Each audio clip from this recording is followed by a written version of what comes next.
Hindi latest story channel को please आप लोग सब्सक्राइब कर दीजिए, लाइक कर दीजिए और बेल आइकन को प्रेस कर दीजिए।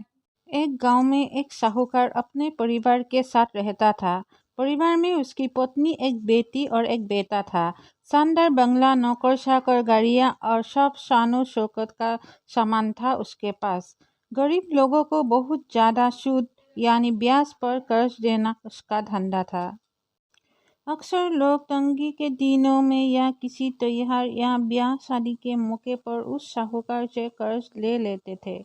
जब फसल अच्छी होती तो थोड़ा थोड़ा करके उतारने लगते, लेकिन जिस वर्ष सूखा पड़ता तो कर्ज तो छोड़ो, गांव वाले सूद तक नहीं दे पाते थे। इसी का फायदा उठा वो साहूकार उनकी जमीनों पर कब्जा कर उन्हें बेच देता और खूब पैसे कमाता।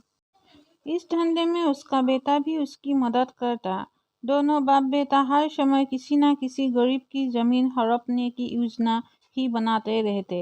एक दिन शहर से एक व्यापारी आया और साहूकार से गांव में जमीन खरीदने की इच्छा बताई। साहूकार की खुशी का ठिकाना ना रहा। घर बैठे बिठाए जमीनों का ग्राहक मिल गया। साहूकार ने उसे व्यापारी को बहुत सी जमीनें दिखाई जो उसने कर्ज के बदले गांव वाले से हथिया ली थी, लेकिन उस व्यापारी को कोई भी जमीन पसंद ना आई। गांव में घुसते हुए व्यापारी को एक जमीन का टुकड़ा पसंद आया। उसने साहूकार से उस जमीन के बारे में पूछा तो साहूकार सोच में डूब गया। असल में वो जमीन तो एक बिन माँ बाप की लड़की की थी जो वहाँ पर रहती थी। उस लड़की के माँ बाप ने साहूकार से 20,000 रुपये कर्ज लिया था, मगर उसे चुकाने से पहले ही उसकी मृत्यु हो गई।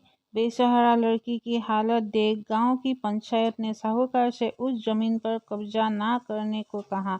भला पंचायत की बात कैसे टाल सकता था। साहूकार मगर दिल में हमेशा ही उस जमीन पर कब्जा करने की बात सोचता रहता था। आज व्यापारी की इच्छा सुने उसका लालच बाहर आ गया था और उसने जमीन पर कब्जे का मन बना लिया। कर्जे के सारे कागज ले वो उस लड़की के घर पहुंचा और कर्जा वापस करने की बात कही। जब लड़की ने अपनी दुर्दशा बताते हुए और समय मांगा तो साहूकार ने कब्जा करने की धमकी दी।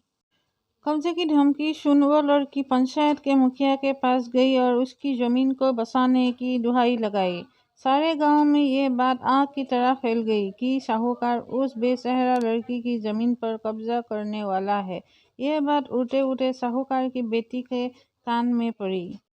अपने पिता के लालच की बात सुन उसके मन में बहुत दुख हुआ। उसने अपने पिता से इस बारे में बात करने की कोशिश की, लेकिन साहूकार को तो सिर्फ बहुत बड़ा मुनाफा ही दिख रहा था। उसे बेसहारा लड़की की दुर्दशा या अपनी बेटी की निवेदन का कोई असर ना हुआ और उसने उस जमीन पर कब्जे का ऐलान कर दिया। साहूकार की बेटी ने भी जिद पकड़ ली कि उस लड़की की जमीन पर कब्जा ना होने देगी, पर अपनी एक ना चलती देख उसके दिमाग में एक योजना सूझी।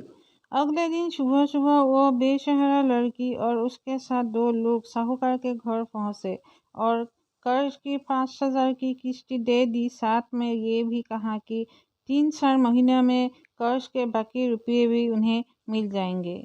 रुपये देने के बाद रसीद ले सब चले गए। अब किस्ती मिल गई थी, इसलिए पंचायत ने भी कब्जा नहीं करने दिया साहूकार को।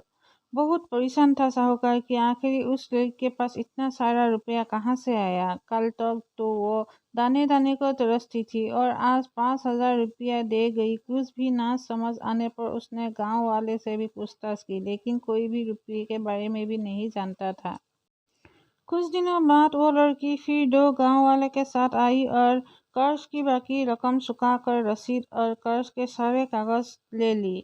साहूकार परेशान हो गया कि आखिर इस लड़की के पास इतना धन आया कहाँ से। इस तरह कुछ दिन और बीत गई। एक दिन साहूकार को खबर मिली कि उस बेसहारा लड़की ने अपनी जमीन बेच दी है।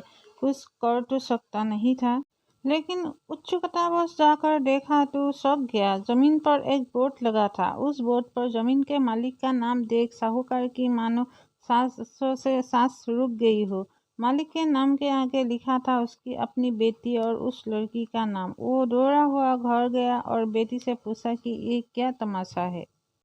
तब उसकी बेटी ने उसे बताया कि उस गरीब लड़की की मदद के लिए उसने अपने सारे गहने बेच डाले ताकि उसकी ज़मीन आपके कब्जे से बच सके। लेकिन ज़मीन आपसे छुड़ाते ही उस बेसहारा लड़की ने उदारता दिखाते हुए आधी ज़मीन मेरे नाम कर दी। बेटी ने उसे समझाया कि आप तो उस लड़की का आखिरी सहारा भी छीन रहे थे, मगर उस लड़की का बड़प्पन तो देखो, उसने जमीन छुड़ाते ही मेरे गहने के बदले अपनी आधी जमीन मुझे दे दी। ये सब सुनकर साहूकार को शर्मिंदगी महसूस हुई और उसने भविष्य में कभी किसी की जमीन ना हड़पने का वचन दिया। तो दोस्तों, आपको ये कहानी कैसी लगी नीचे कमेंट करके हमें ज़रूर बताइएगा। अगर आपको ये कहानी पसंद आई है तो अपने दोस्तों के साथ ज़रूर शेयर करें। Please subscribe my YouTube channel Hindi latest story. Please subscribe.